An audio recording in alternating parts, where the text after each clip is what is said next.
नमस्कार, मैं कमलेश कबीर आपका एक बार फिर स्वागत करता हूं इस नए एपिसोड में। आज के इस एपिसोड में हम बात करेंगे महाराष्ट्र की राजनीति की, क्योंकि महाराष्ट्र में कुछ ही दिनों में आने वाले समय में बीएमसी के चुनाव होने वाले हैं और कुछ और जगह भी स्थानीय निकाय चुनावों की खबर है।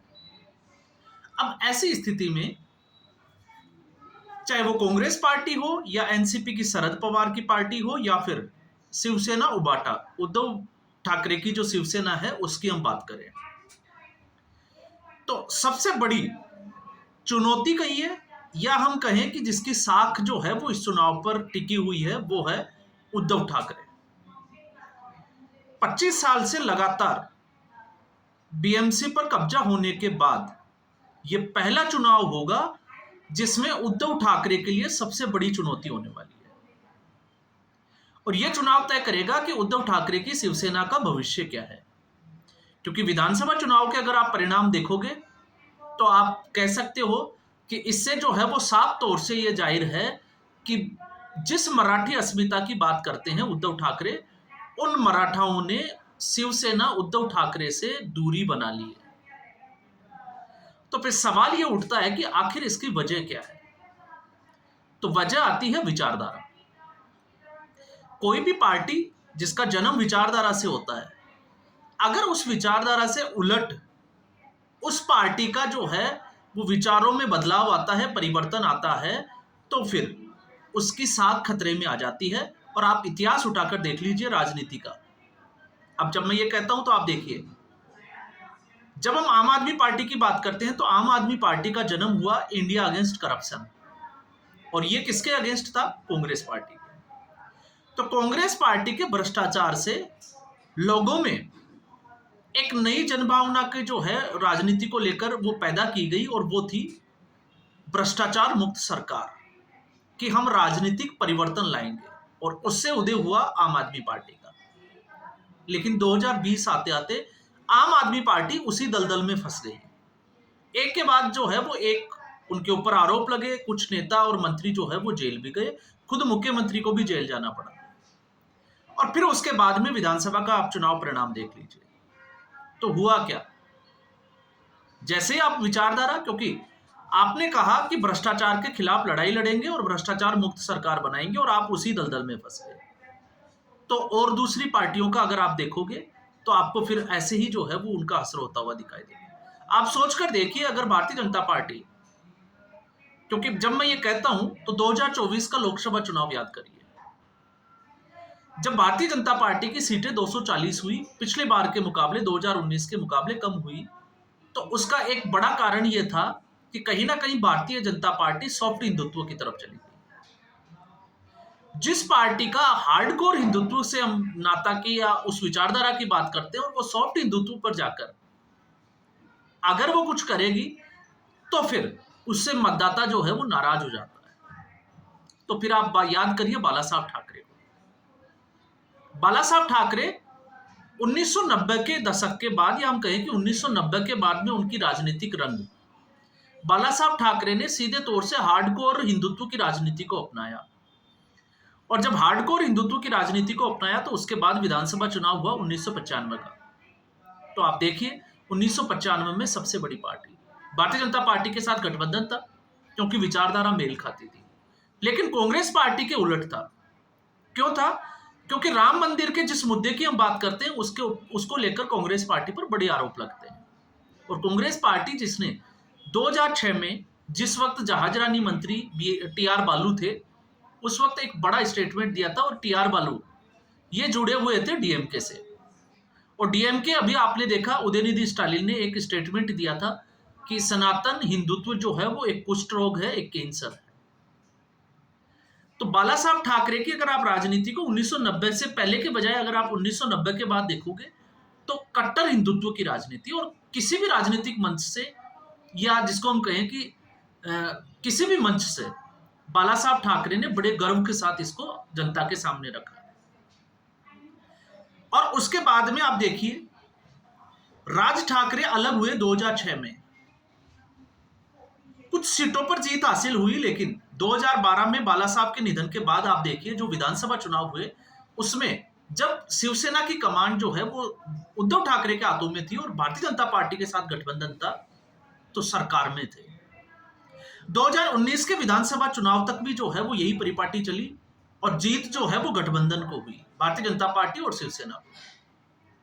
उसके बाद में राजनीतिक बदलाव आता है, जिसकी हम इस वीडियो में बात करने वाले हैं।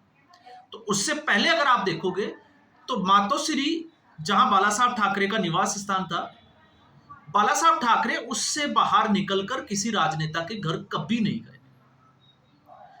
बड़े बड़े राजनीति के जो भी हुए राजनेता, वो मातोश्री जाकर माथा टेकते थे। हम कह सकते हैं माथा टेकने का मतलब कि वो मातोश्री जाते थे बाला साहब ठाकरे के पास, कभी बाला साहब ठाकरे बाहर नहीं गए। और 2019 के लोकसभा चुनाव के भी पहले भी आपने देखा, जब सीटों के बंटवारे को लेकर चर्चा चल रही थी, मुख्यमंत्री पद को लेकर चर्चा चल रही थी, तब अमित शाह मातोश्री गए थे, गृह मंत्री। लेकिन कहते हैं महत्वाकांक्षा के चलते उद्धव ठाकरे ने अपना पाला बदला और उस पार्टी के साथ गए जो पार्टी उनकी विचारधारा के विपरीत थी, कांग्रेस पार्टी। और कांग्रेस पार्टी भी सहज नहीं थी उद्धव ठाकरे के साथ आने को, क्योंकि उसको भी अपने वोट बैंक का खतरा था, क्योंकि वहां पर मुस्लिम तुष्टीकरण की राजनीति के आरोप लगते हैं। लेकिन बावजूद इसके शरद पवार ने कोशिश की और वो कामयाब भी हुए। अब इसके बाद में जिस तरीके से पहले शिवसेना टूटी और शिवसेना टूटने के बाद में जनता ने भी ये दिखा दिया कि उद्धव ठाकरे सही ट्रैक पर नहीं है, क्योंकि जनता यहां पर जनार्दन होती है। और उसके बाद में आपने देखा कि उद्धव ठाकरे बार बार जो है वो दिल्ली कभी केजरीवाल से मिलने आते हैं, कभी किसी नेता से मिलने आते हैं। तो ऐसी स्थिति में कल आपको पता ही होगा, राहुल गांधी ने अपने घर पर एक डिनर पार्टी रखी, उसमें आदित्य ठाकरे, संजय राउत और उद्धव ठाकरे पहुंचे। ठाकरे परिवार पूरा पहुंचा, हम ये कह सकते हैं। लेकिन उनको लास्ट पंक्ति में आखिर में बिठाया गया, वो आखिर में बैठे हुए दिखाई दिए। और उसको लेकर जो है वो महाराष्ट्र में एक बार फिर जो है वो राजनीति गर्मा गई। सबसे बड़े अगर हम बात करें, कांग्रेस पार्टी से वापस शिवसेना में आने वाले नेता संजय निरुपम ने मोर्चा खोला और भिखारी तक करार दे दिया कि सिर्फ और सिर्फ मुख्यमंत्री की कुर्सी के लिए ठाकरे परिवार जो है वो राहुल गांधी के दरवाजे पर कटोरा लेकर खड़ा हो गया। तो आप सोचिए कितना गंभीर आरोप है। और यह आरोप इसलिए है क्योंकि लड़ाई यहां विचारधारा की है। यहां पर एक मैसेजिंग की जो है वो बात की जाती है। और जब हम मैसेजिंग की बात की जाती है, तो अभी हमने बात की बाला साहब ठाकरे की, कि भारतीय राजनीति में अगर कोई बड़ा नेता हुआ तो अगर उसने बाला साहब ठाकरे से मिलने की सोची तो बाला साहब ठाकरे नहीं गए, बाला साहब ठाकरे के घर पर वो पहुंचे। लेकिन उद्धव ठाकरे ने पिछले 5 साल में दिल्ली में किस किस से मिलने के लिए, ये क्यों मिलने के लिए जाते हैं? क्योंकि उन्होंने अपनी राजनीतिक जो स्पेस है उसको बचाना है, और वो दिखाई नहीं दे रही कि उसको बचाया कैसे जाए। अब एक दुविधा है, उस स्थिति में जो है वो शिवसेना पहुंच गई है।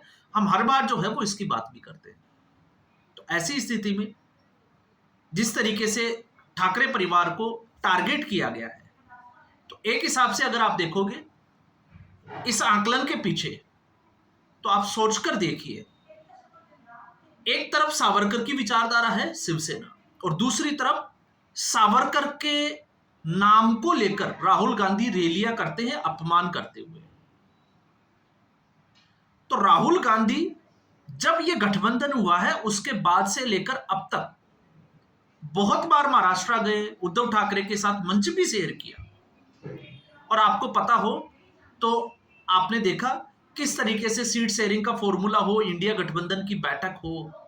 तो सवाल खड़ा यह होता है कि क्या कभी राहुल गांधी हालचाल लेने के लिए या कभी मिलने के लिए उद्धव ठाकरे के मातोश्री पहुंचे? यह सबसे बड़ा सवाल है जो संजय निरुपम ने शिवसेना से किया है। क्योंकि यहां पर हमें जो है वो पता चलता है, और ये जो है वो एक शिवसैनिक के लिए भी एक बड़ी चोट है। क्यों चोट है?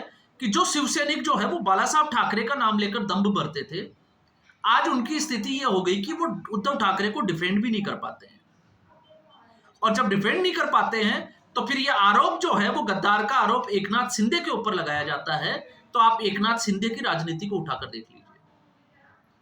आखिर क्यों एकनाथ शिंदे के साथ जो है, क्योंकि एक होता है आपने कहा, राजनीतिक आरोप लगाया गद्दार, तो फैसला जो है वो जनता को लेना है। और विधानसभा चुनाव में जनता ने फैसला लिया कि एकनाथ शिंदे जो है वो असली शिवसैनिक है। बाला साहब ठाकरे के जो पचिन्हों पर चलने वाला अगर कोई नेता है तो वो एकनाथ शिंदे है, इसलिए एकनाथ शिंदे को सीटें ज्यादा दी।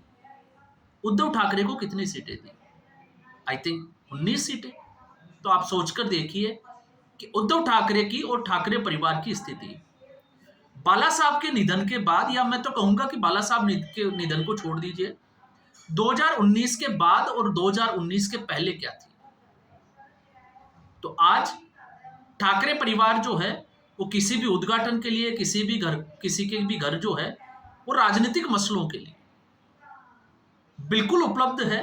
बस उनको इनवाइट करने वाला होना चाहिए। यही जो है वो इससे साफ तौर से दिखाई देता है। इसलिए इस मुद्दे पर जो है वो बात करना जरूरी हो। तो आज के एपिसोड में बस इतना ही। उम्मीद करूंगा वीडियो एपिसोड आपको पसंद आया होगा। वीडियो को लाइक करें, शेयर करें, चैनल जरूर सब्सक्राइब करें। धन्यवाद।